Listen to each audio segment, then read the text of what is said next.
Hi, my name is Raeann Salter from Minding My Books.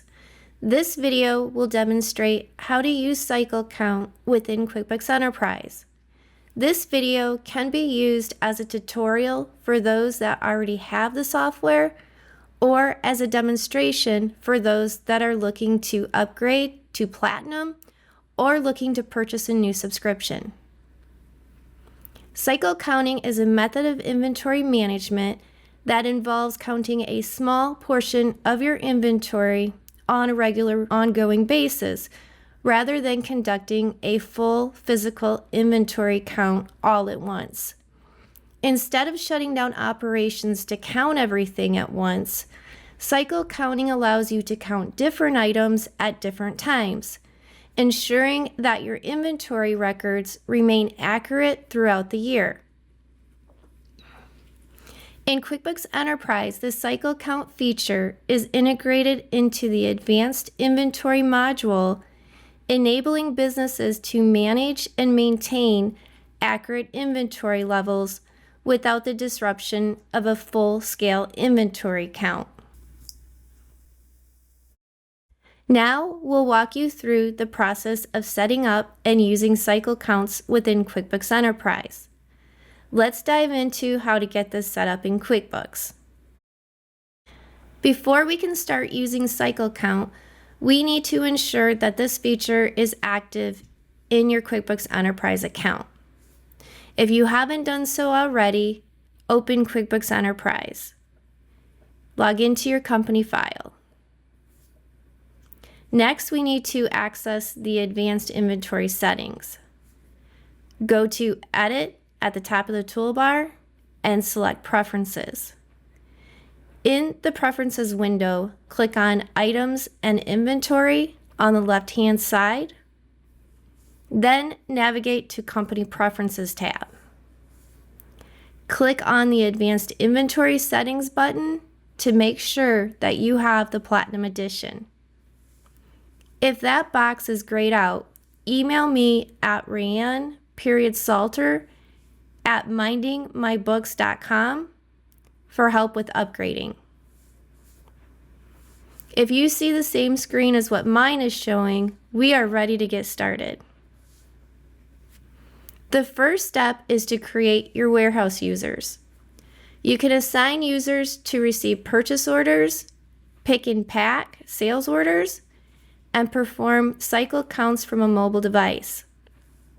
The warehouse user can be both an employee and a warehouse user. You do not need to add them to your user count in QuickBooks Enterprise. Let's go through the steps to set up a user. Choose Vendors at the top of the toolbar. Click Vendor Center. From the New Vendor drop-down list, select New Vendor. In the vendor name field, you can enter the name of the user or create a generic name such as Mobile Device 1, Mobile Device 2, and so on. Select the Additional Info tab. From the Vendor Type drop-down list, select Warehouse User. Click OK once finished. The names of all the users will show up on your mobile device once connected to the company file. Next, let's connect your mobile device to QuickBooks Enterprise. This allows your warehouse team to use mobile scanners or tablets for receiving, picking, packing, and performing cycle counts directly from the warehouse floor. I am going to demonstrate how to connect with my Android device. Keep in mind that Apple devices do not have an app to sync to QuickBooks Enterprise. Currently, Zebra TC21 and TC26 mobile scanners are supported. Discontinued devices by the manufacturer but still supported are the Zebra TC20, TC25, TC51, and MC40. I got a guide in case you need to purchase a mobile device. First, click on your Google Play app if not already signed in. Sign in with the same Google account that you use for Google Play on your Android device. Next, search for QuickBooks Desktop app. Download and install the app. Within the app, choose Warehouse, Manage Pick, Pack, and Cycle Count, and choose Get Started. Go back to the Site Operations tab in QuickBooks. Click Add. Enter the 6-digit number into your QuickBooks Desktop app. Within QuickBooks Desktop, confirm your device is trying to link to your QuickBooks company file. Click Yes. Within your app, you should see a success screen. Click Next. Select your name or the device's name from a list of options.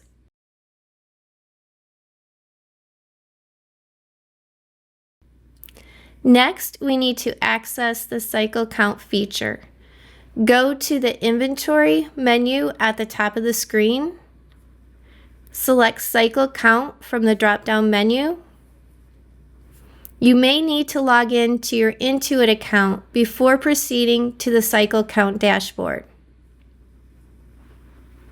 Now that we're in the Cycle Count window, let's create a new cycle count. Click on the Create New Cycle Count blue button. A dialog box will appear where you can set up the details of your cycle count. Here's how we set up the details. The creation date will show today's date and cannot be changed.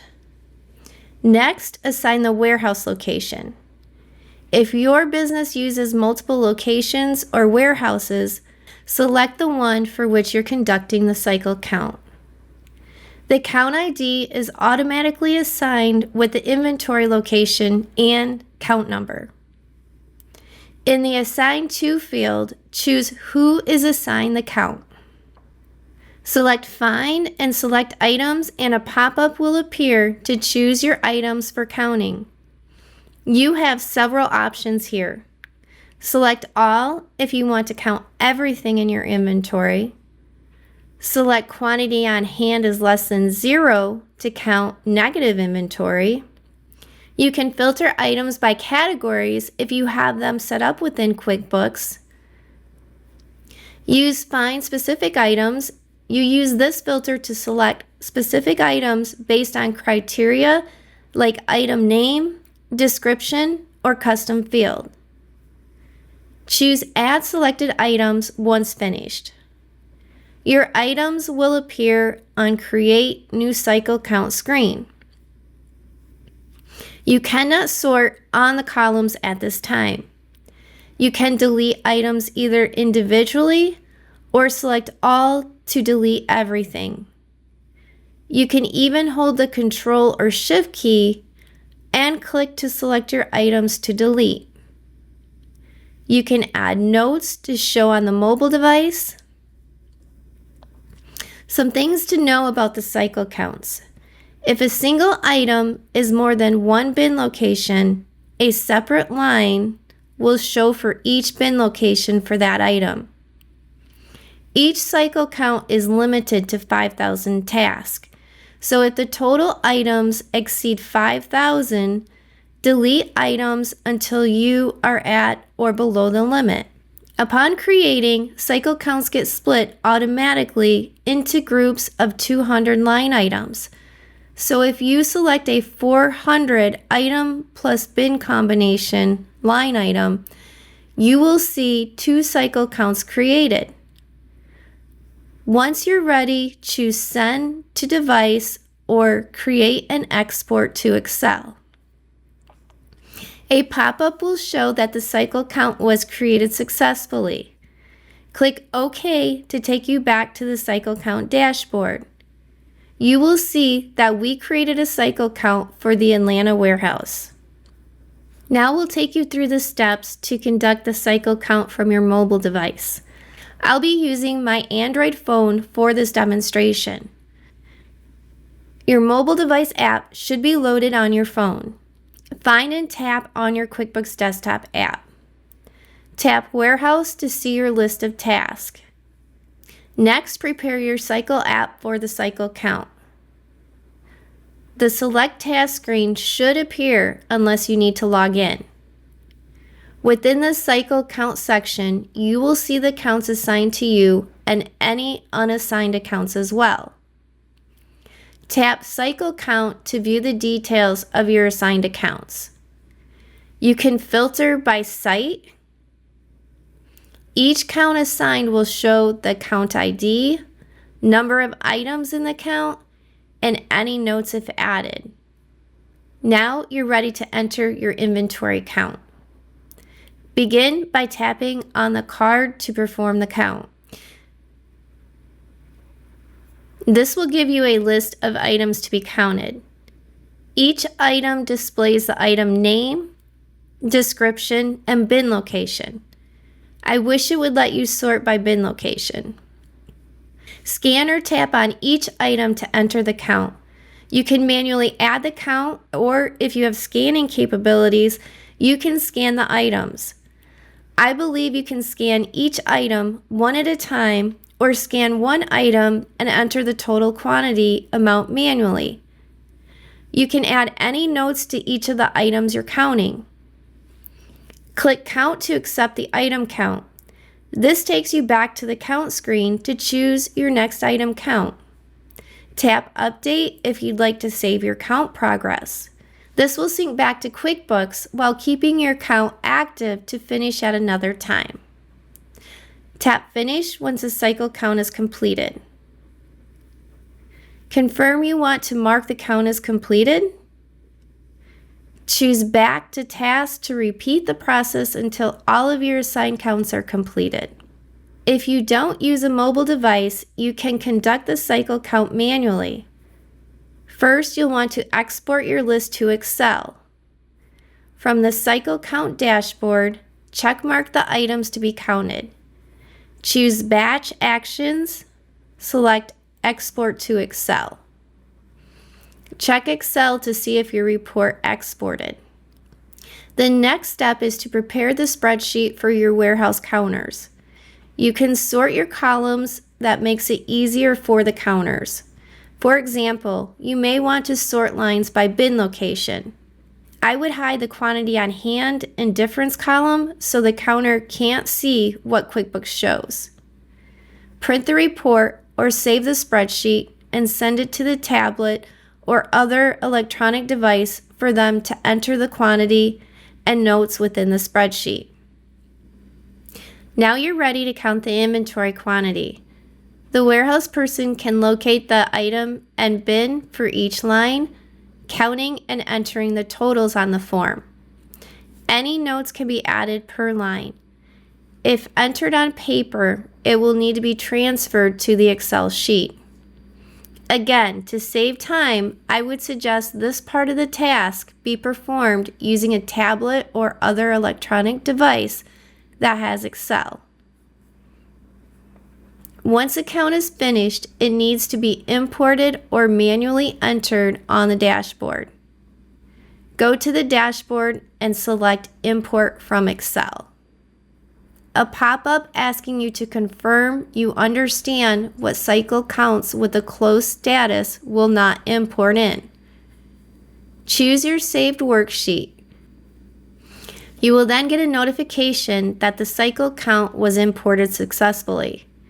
If your warehouse counters enter the information on a printed spreadsheet, it would save time to manually enter the counts on the dashboard and select Save. If there are no discrepancies, the status of your cycle count will change to complete. If there are discrepancies, the status of your cycle count will change to pending review. Next, review and finalize the cycle count. Let's go back to the cycle count dashboard within QuickBooks Enterprise. First, we need to access the cycle count dashboard. Go to the inventory menu at the top of the screen. Select Cycle Count from the drop-down menu. Next, I'll show you how to filter and sort cycle counts within the QuickBooks dashboard. You can filter your counts by count ID, item name, description, or bin location. You can filter by a specific location if you use multiple sites. You can filter count status of open, which means a cycle count is currently in process. Pending review is automatically assigned when the quantity counted and the QuickBooks inventory count doesn't match. Complete status is automatically assigned when the quantity counted and the QuickBooks inventory count match. Closed means no additional work is needed. You can then sort by date created, date updated, item name, or quantity difference. Then you can choose ascending or descending order as well. It's time to review our counts. I suggest filtering the status to show only pending review. You can choose my personal preference is to sort by difference in descending order. You will find what works for you. Next, review the items with quantity differences and make any changes if needed. Resolve discrepancies. QuickBooks can automatically adjust your inventory account and values for any count discrepancies. Checkmark the inventory items that need the quantity adjusted. Select Batch Actions, then adjust quantity value on hand. You'll receive a pop-up screen explaining how to close the cycle count along with how the quantity difference is calculated. Select OK. An adjustment window will open with all identified discrepancies. Choose quantity and total value if you need to change the value amount as well. Change the adjustment date if needed. Choose the adjustment account where the changes to inventory will be entered. Enter any other information as needed. Click on each row to see the effect of each adjustment. In the bottom left of the screen, you can view the quantity on hand, average cost per item, and total value for the warehouse and all sites after the adjustment is saved. Once finished reviewing each line, select Save and Close. After accepting any adjustments, you'll be returned to the dashboard. Keep in mind, the adjustment doesn't automatically update your dashboard. Next, we need to finalize the count. You can manually close the cycle count once your adjustments are complete and there are no more changes to be made. On the dashboard, select the cycle count lines to close. Go to Batch Actions, then select Mark as Closed. A pop-up will appear wanting you to confirm that you want to close the selected cycle counts, and once you accept it, cannot be undone. The status now shows as closed. One last thing, cycle counts will disappear from your dashboard 30 days after your last update. That concludes our tutorial on cycle counts. Cycle counts are a powerful tool for maintaining accurate inventory levels without the disruption of full physical inventory counts. By regularly performing cycle counts, you can identify and correct discrepancies, ensuring your inventory data remains reliable. Thank you for watching. If you found this tutorial helpful, please like, share, and subscribe for more QuickBooks Enterprise tips and training. Thank you.